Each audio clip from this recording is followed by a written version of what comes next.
Relationship advice and doctor से सवाल की सीरीज़ में हम आज एक नेक्स्ट क्वेश्चन ले रहे हैं जो काफ़ी टाइम से लोग बार बार पूछ रहे हैं। क्लिनिक में भी ये डिस्कशन रहा और हमने कई बार ये काउंसलिंग के दौरान और पेशेंट को देखने के दौरान भी इस चीज़ पे डिस्कस किया, लेकिन कंटिन्यूस ये प्रॉब्लम है और ये काफ़ी कॉम्प्लेक्स है, काफ़ी बड़ी प्रॉब्लम है।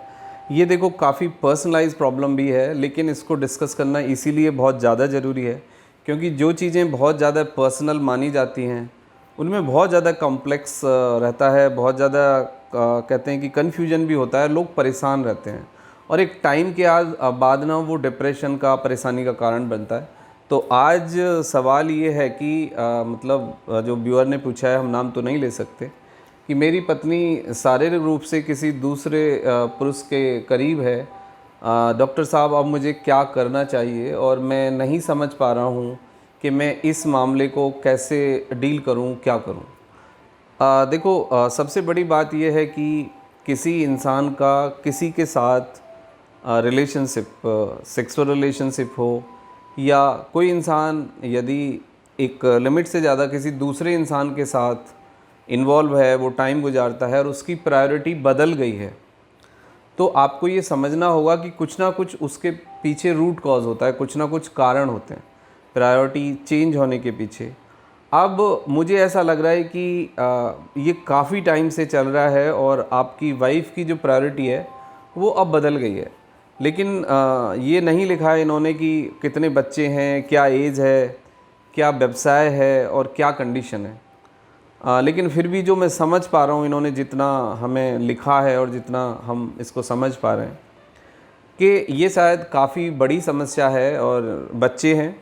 ये शायद दोनों लोग वर्किंग हैं और ये परेशानी जो है इनकी सबसे ज़्यादा यही है कि अब बच्चे हैं, इस कंडीशन को कैसे डील किया जाए। क्योंकि बात ये है कि माँ और बाप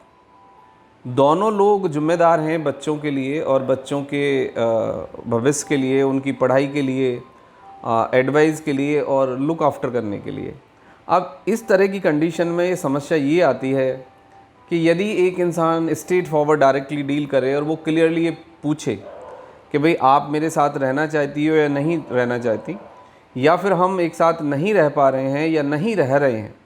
हमारी यदि प्रायोरिटीज चेंज हो जाती हैं तो हम म्यूचुअली अलग हो जाते हैं या लीगली अलग हो जाते हैं और अलग अलग रहते हैं हम, और अच्छे से ठीक है, इट्स फाइन। लेकिन ये संभव इसलिए नहीं हो पाता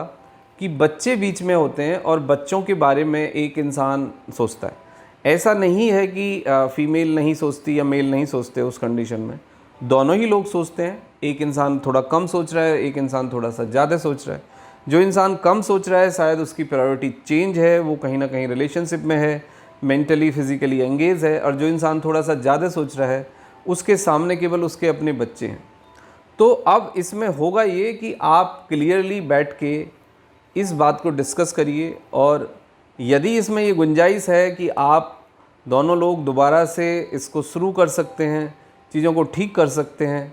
तो ठीक करने की कोशिश करिए, दोबारा से शुरू करिए, एक दूसरे को टाइम दीजिए, एक दूसरे से बात करिए और एक दूसरे के साथ ना रियलिस्टिक बनिए। यदि आप इमेजिनेटरी दुनिया में हैं तो उससे बाहर निकलिए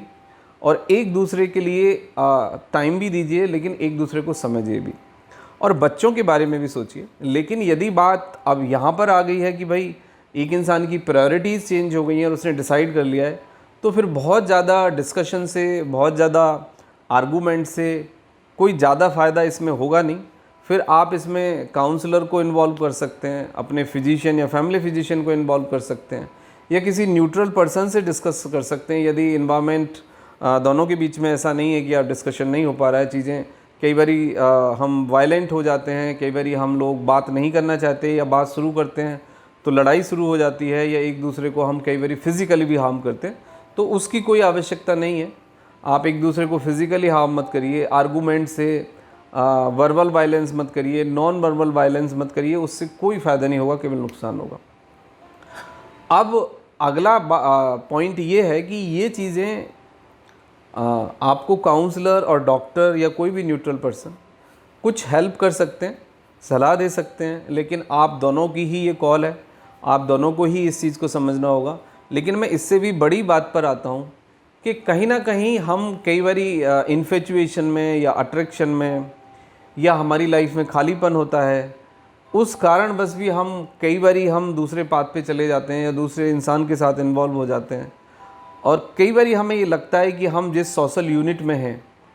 वो सोशल यूनिट हमें डिस्टर्ब कर रही है या वो परेशान कर रही है या वो लाइफ बड़ी दुख दे रही है हमें। लेकिन ऐसा कुछ नहीं होता है। हर लाइफ के अंदर अच्छा भी होता है, बुरा भी होता है। हर इंसान में कुछ अच्छाइयाँ होती हैं, कुछ बुराइयाँ होती हैं, लेकिन हमें एक इंसान को उसके मेरिट पे जज करना चाहिए। अननेसेसरी जजमेंटल होके और ड्रीमिंग वर्ल्ड में रह के इमेजिनेटरी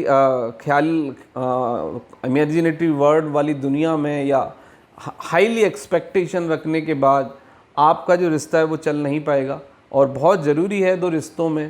कि मैं पर्सनली जो देखता हूँ कि आदमी को थोड़ा सा औरत बनने की कोशिश करनी चाहिए और औरत को थोड़ा सा आदमी बनने की कोशिश करनी चाहिए। इसका मतलब ये है कि दोनों एक दूसरे के दुख दर्द को या दोनों एक दूसरे की पोजीशन पे जाके अपने को एनालाइज करें और अपने आप को सोचें, तब आप करेक्ट डिसीजन ले पाएंगे और दूसरे इंसान की कंडीशन को भी समझ पाएंगे।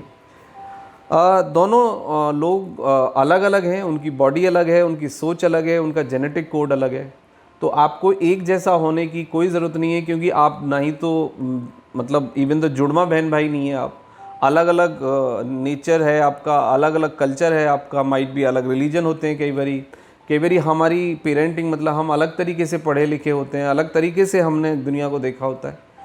तो कई बारी मेरा मानना ये है कि रिश्तों को बचाने के लिए, रिश्तों को ज़िंदा रखने के लिए और उन्हें ठीक रखने के लिए जो इंसान जैसा है उसको वैसे एक्सेप्ट करना, ये काफ़ी अच्छी कॉल होती है और ये काफ़ी अच्छा मूव होता है। और बहुत सारे रिश्तों में इस चीज़ ने काफ़ी अच्छा काम किया है। और मैं सदा एक एडवाइस देता हूँ कि कभी किसी को मत बदलिए, किसी के जैसा मत बनिए और किसी को आप अपने जैसा मत बनाइए। जो इंसान जैसा है उसको वैसे ही एक्सेप्ट करिए। उसकी जो क्वालिटीज़ हैं, जो उसकी बैड क्वालिटीज़ हैं, जो उसका अच्छा है बुरा है, वो हर इंसान एक कंप्लीट पैकेज है और एक अलग अलग पैकेज है, वो अलग अलग चीज़ें हैं उसमें। तो ज़रूरत इस बात की है कि आप इस पर डिस्कस करें, बात करें। कई बार देखा जाता है कि इंसान यदि सेक्सुअली इन्वॉल्व है या किसी परेशानी में है तो उसके पीछे कुछ उसका भावनात्मक या मानसिक इशू भी हो सकता है, तो उसको भी देखना बहुत ज़रूरी है। कोई हार्मोनल इशू भी हो सकता है, क्योंकि यदि क्लिनिकल साइंस को आप समझें और मेडिकल साइंस के पॉइंट ऑफ व्यू से आप देखें तो हमारे शरीर में, हमारे दिमाग में भावनात्मक रूप से हो, शारीरिक रूप से हो, मानसिक रूप से कई बार कुछ बदलाव आते हैं लाइफ की स्टेजेस में और उसके पीछे क्लिनिकल रीज़न होता है। लेकिन हम क्लिनिकल रीज़न को ढूंढने के बजाय, डॉक्टर्स को के साथ डिस्कस करने के बजाय, काउंसलर के साथ डिस्कस करने के बजाय हम एक इंसान को ब्लेम करते हैं, उसको बुरा बोलते हैं, हम उसे गिल्ट की फीलिंग देते हैं और वो इंसान हमें ये वापस फीलिंग दे रहा होता है और उससे वो कॉम्प्लेक्स हो जाता है, रिश्ता बिगड़ जाता है। यदि आपको भी उस तरह का कोई इशू है तो इमीडिएटली आप हेल्प लें और इसको रिजॉल्व करने की कोशिश करें, क्योंकि इस कंडीशन में लगातार लंबे समय तक बने रहना आपके लिए नुकसानदायक हो सकता है। Thank you very much and take care yourself.